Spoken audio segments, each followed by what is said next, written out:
Hey everyone, I'm going to show you how to delete today's Google search history. If you want to delete today's Google search history only, so here's the quickest way. So open the Google app and sign in to your Google account. Next, tap your profile picture in the bottom right. Next, at the top, select search history. Now once you're here, scroll down and tap the delete button, just like so, and tap delete today. And it's now deleted. Hey guys, quick one before we continue.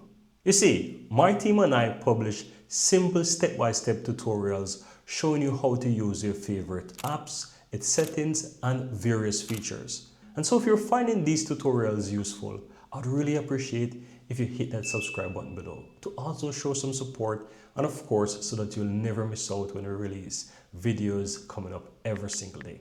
Thank you guys for watching and let's continue.